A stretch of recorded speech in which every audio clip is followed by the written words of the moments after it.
Kenapa kita membicarakan 7 sensori? Karena 7 sensori ini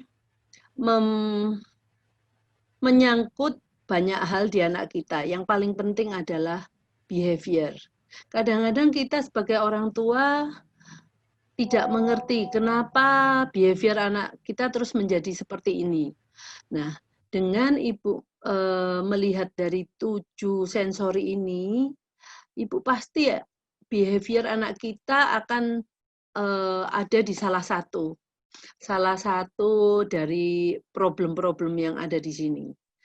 Nah, untuk hari ini biasanya kita ngomong kita membicarakan 3 hal, pendengaran, vestibular, proprioseptif ini sangat penting sekali.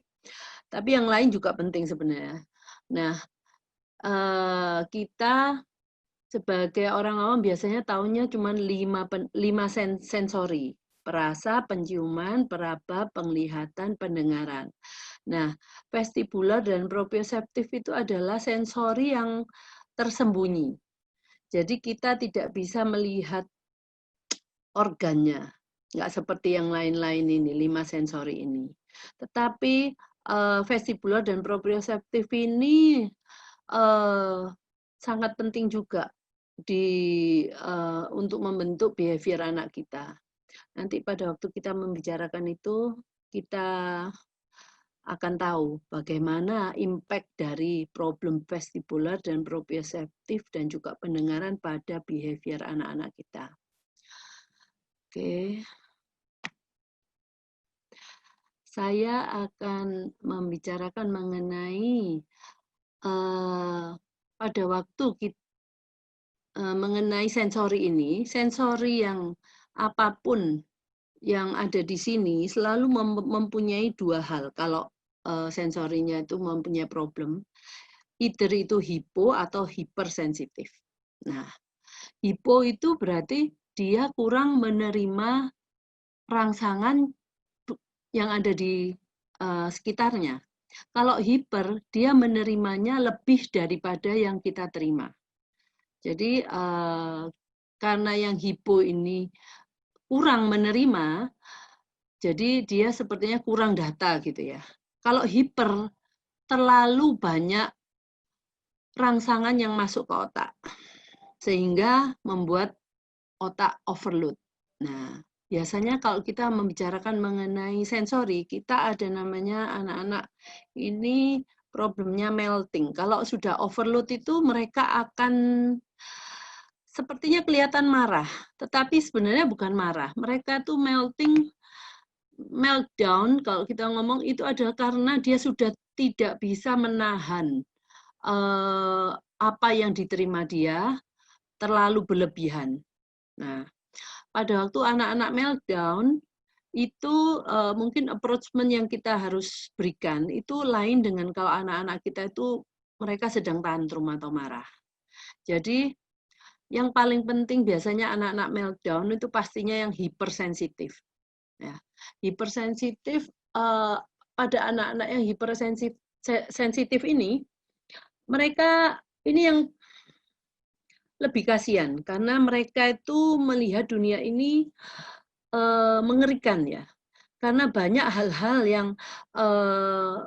yang dia menerimanya itu nggak seperti kita. Jadi dia anak-anak ini cenderung akan menjadi anak-anak yang anxious, sangat curiga terhadap lingkungannya dan dia sangat tidak percaya terhadap apapun yang baru. Mereka menjadi orang yang rigid, tidak mau semua hal yang baru, semua yang dia tidak kenal, dia akan pasti menolaknya karena pengalaman yang tidak baik di yang dulu-dulu. Banyak keterkejutan, banyak shock, banyak pokoknya pengalaman yang overload itu biasanya jelek-jelek itu membuat mereka menjadi lebih hati-hati untuk menerima sesuatu yang baru. Nah, untuk hipo dan hiper kita bagi juga menjadi 2. Nah, anak yang hipo dan hiper ada yang memang kalau hipo memang dia registrasinya rendah, tapi dia ya diam aja. Mereka lebih ke arah pasif, bahwa dia menerima menerima inputan yang memang kurang. Nah, kalau ada juga yang satu tipe yang juga hiposensitif, dia menerimanya, dia tahu dia kurang informasi, tapi dia berusaha secara aktif mencari informasi yang kekurangannya itu. Seperti kalau dia mungkin kurang di bidang pendengaran. Nah, dia akan senang kalau lihat TV ya dibesarin. Kalau mau lihat apapun yang bentuknya dalam bentuk pendengaran, dia mencari seeking, dia akan mencari secara aktif suara-suara yang bisa yang keras itu. Nah, sedangkan yang tadi yang pasif, dia diam aja, dia nggak berusaha mencari lebih. Demikian juga dengan yang hiper. Kalau hiper, anak-anak itu yang pasif, ya dia juga diam aja. Mungkin dia trauma dan dia menangis saja. Mungkin menangis, nggak bisa lari dari situasi yang dia yang tidak nyaman itu. Tetapi untuk yang aktif, dia bisa lari. Dia bisa melarikan diri sambil mungkin yang kalau pendengaran menutup telinga, atau dia tidak, untuk anak-anak yang perabanya yang hipersensitif, dia tidak mau memegang dengan tangannya, atau dia memakai sarung tangan, atau memakai tangan orang lain untuk memegang. Nah, itu bedanya dua itu. Tiap-tiap disfungsional secara sensori dibagi dua, hipo dan hiper. Hipo dan hiper ada yang aktif, ada yang pasif. Jadi nanti waktu kita akan membicarakan itu, kita akan bagi lagi menjadi dua. Bagaimana kalau anak kita yang hipo, yang tipe pasif. Bagaimana ya anak saya kalau termasuk hipo tapi yang tipe aktif. Ya. Jadi kita harus tahu kalau kita mau bicara anak saya hipersensitif di penglihatan tipe pasif atau aktif. Nah itu sensori. Satunya lagi sensitif sensori atau penghindar sensasi. Nah, kalau penghindar itu selalu dia aktif. Kalau hipo pencari sensasi, sama registrasi rendah ini yang pasif, pencari sensasi yang aktif. Oke. Saya mulai ke bagian sensori pendengaran. Bentar.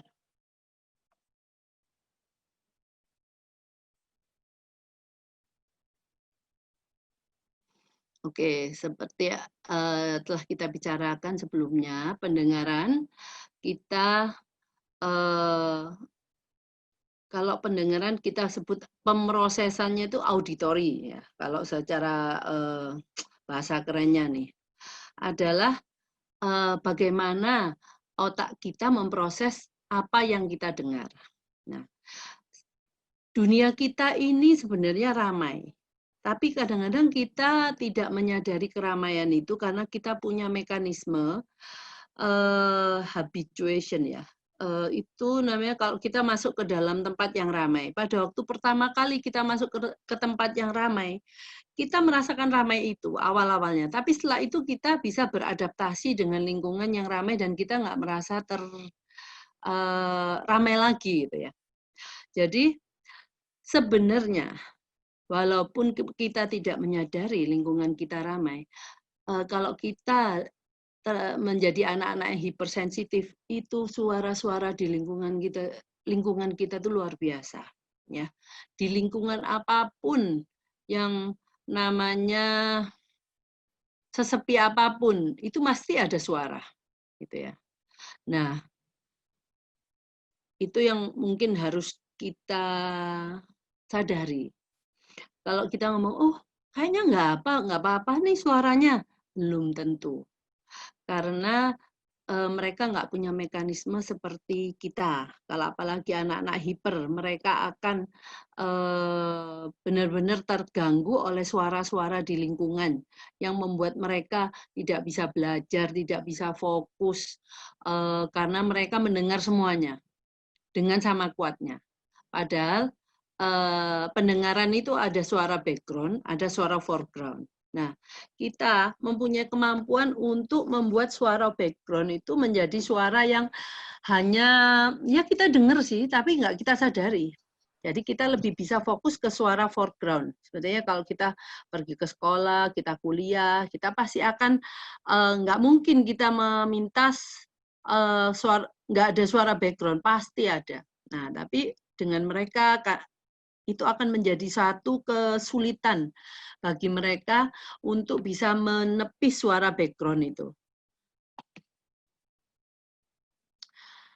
Oke, biasa. Anak-anak ini kalau pendengaran, anak-anak ini bukan anak-anak yang tidak bisa mendengar.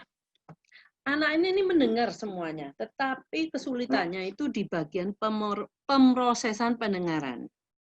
Nah, jadi pemrosesan pendengaran itu adanya di bagian otak. Ya.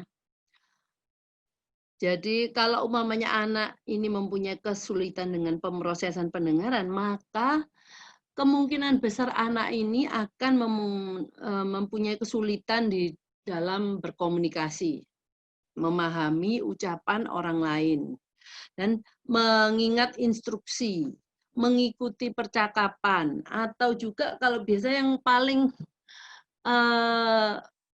mudah ya, biasanya anak kita kenapa kalau dipanggil itu kok nggak noleh-noleh ya, padahal anak kita nggak tuli gitu ya, karena kita udah tes, mungkin tes BERA, apapun, anak kita hasilnya normal, karena anak kita sebenarnya problemnya di pemrosesan pendengaran. Oke. Jadi, kita lanjutkan. Bentar. Ini, wah.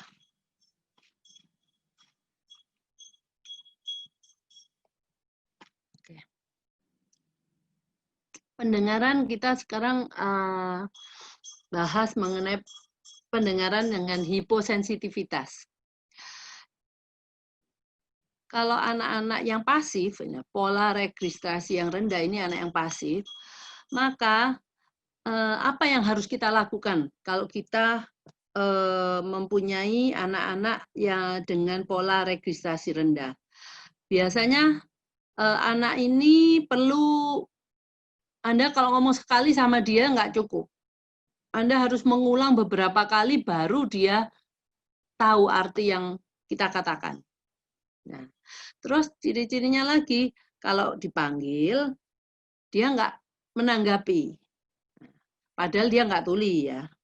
Tidak dapat menemukan dari mana suara berasal. Pokoknya gini, biasanya kita kalau ada sesuatu, mungkin anak ini akan kelihatan gini, dia mencari suara, tapi kalau kita orang mendengar, pengen melihat, mencari suara itu kita kan langsung tahu, oh itu datangnya dari kanan, kiri, atau depan, atau belakang.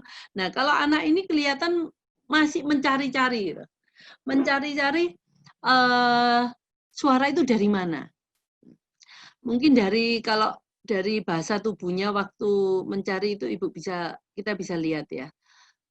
Karena anak-anak ini biasanya kita sulit ya untuk bisa berkomunikasi secara dua arah dengan anak ini. Oke. Kalau yang hiposensitivitas tetapi yang aktif, maka hipo itu kan mestinya dia kurang menerima informasi dari sisi auditorinya dia. Jadi kalau anak yang aktif, mereka akan aktif mencari suara-suara yang keras. Jadi dia senang bersemangat mendengar suara musik yang keras, atau jadi dia tertarik pada suara-suara yang keras. Atau dia akan membuka TV dengan suara dibesarin, atau musik ya. Terus dia sendiri akan kalau berkata-kata suaranya juga cenderung besar gitu ya. Suaranya besar, keras dan berisik. Jadi dari ciri-ciri ini kita tahu bahwa dia anak yang hiposensitif tetapi polanya aktif mencari sensasi. Nah,